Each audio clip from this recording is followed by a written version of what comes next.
नाम की एक लड़की अपनी दो छोटी बहन पायल और कुसुम के साथ महिपालगंज में रहती थी।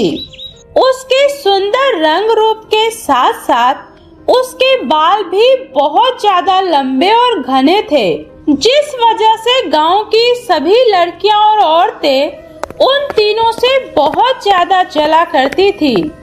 अपने माता पिता के देहांत के बाद घर की सारी जिम्मेदारी सांची के कंधों पर आ जाती है, जिसकी वजह से सांची को गांव से बाहर काम करने के लिए जाना पड़ता था। एक दिन, पायल और कुसुम, तुम दोनों अपना ख्याल रखना और किसी के भी कहने पर दरवाजा मत खोलना। मैं शाम तक घर वापस आ जाऊंगी। ठीक है दीदी, आप आराम से जाइए। वैसे भी आप हम दोनों के लिए दिन रात कितनी मेहनत करती हैं और इस गांव वालों की वजह से आपको गांव से इतनी दूर जाकर काम करना पड़ता है। पायल, तुम मेरी चिंता मत करो, तुम दोनों बस अपना ख्याल रखना। अच्छा, अब मैं चलती हूँ। इतना कहकर सांची अपने काम पर चली जाती है, लेकिन उसे अक्सर काम से आने में बहुत ज्यादा देर हो जाया करती थी।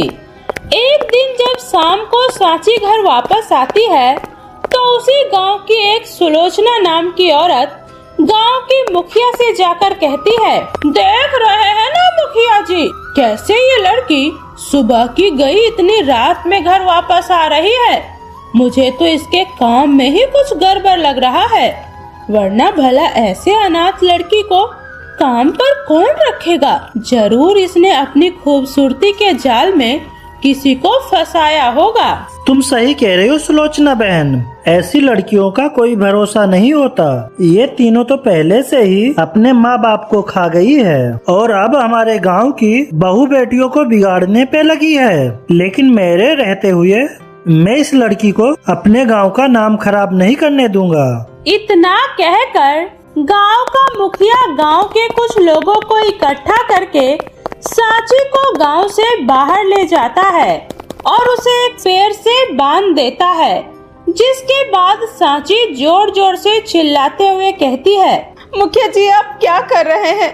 मैं ऐसा कोई काम नहीं करती हूँ जिससे मेरे गांव का नाम खराब हो, इसलिए प्लीज हम मुझे मेरी बहनों के पास जाने दीजिए। मेरे सिवा उनका इस दुनिया में कोई नहीं है, मुझे छोड़ दीजिए प्लीज मुखिया जी।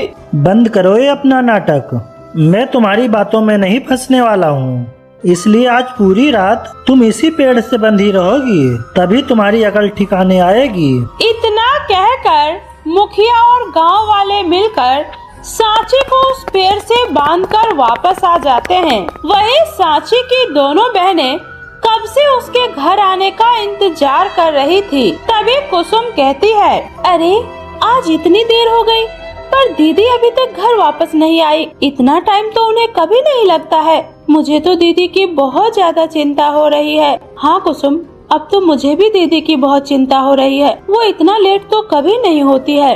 इतना कहकर दोनों बहनें अपनी बड़ी बहन को गांव में इधर उधर ढूंढने लगती है, लेकिन उन्हें सांची कहीं नहीं मिलती। वहीं भूखे प्यासे पेड़ से बंधे रहने की वजह से सांची की वहीं पर मृत्यु हो जाती है और उसकी आत्मा उसके शरीर से बाहर आ जाती है।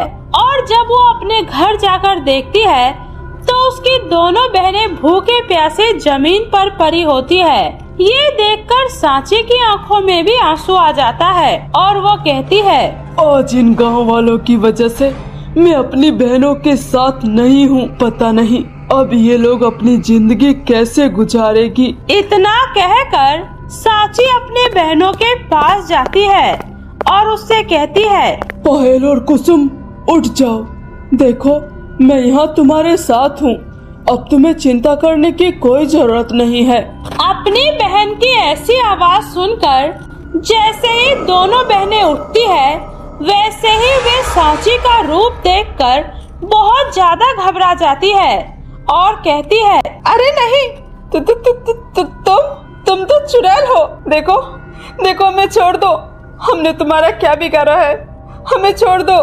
नहीं पायल, तुम लोग मुझसे घबराओ मत, मैं तुम्हारी बड़ी बहन सांची हूँ, ध्यान से देखो मुझे।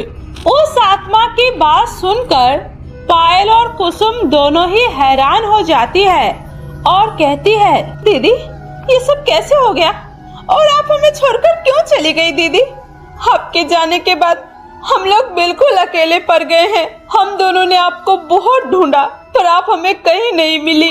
अपनी बहनों की बात सुनकर सांची की आत्मा आंखों में आंसू लिए कहती है, मुझे माफ कर दो मेरी प्यारी बहनों, पर मैं तुम्हें छोड़कर नहीं जाना चाहती थी, पर इन गांव वालों की वजह से आज मैं तुम दोनों के साथ नहीं हूँ। पर तुम लोग चिंता मत करो, भले ही मेरा शरीर तुम लोगों के साथ नहीं है पर मेरी आत्मा हमेशा तुम दोनों के साथ रहेगी और तुम दोनों को कभी भी किसी भी चीज की कोई कमी नहीं होने दूंगी। इतना कहकर सांची अपनी आंखें बंद करती है। तभी वहाँ पर ढेर सारे खाने पीने की चीजें प्रकट हो जाती है, जिसे देखकर दोनों बहनें बहुत ज्यादा खुश हो जाती है और पेट भर खाना खाती है। इसी तरह अब सांची की आत्मा अपनी दोनों बहनों की हर एक जरूरतों को पूरा किया करती है, जिसकी वजह से उसकी दोनों बहनों को किसी भी तरह की कोई तकलीफ नहीं होती। वहीं गांव वाले ये सब देखकर बहुत ज्यादा हैरान हो जाते हैं और कहते हैं, अरे देखो देखो ये दोनों बहनें आजकल इतना खुश क्यों दिखाई देती है और इनका तो पूरा हुलिया ही दिन ब दिन बदलते जा रहा है। भला इन लोगों के पास ये सब चीजें आ कहां से रही है? अब तो उनकी बड़ी बहन भी उनके साथ नहीं है। मुझे तो जरूर कुछ गड़बड़ लग रहा है। इतना कहकर गांव के लोग उन दोनों बहनों से जलने लगती है और एक दिन गांव की एक औरत पायल से कहती है, अरे पायल क्या बात है, आजकल तुम दोनों बहनें इतनी खुश क्यों नजर आ रही हो? कहीं कोई लॉटरी वॉटरी तो नहीं लग गई तुम दोनों की? अरे नहीं काकी, ऐसी बात नहीं है, ये सब तो बस भगवान का आशीर्वाद है।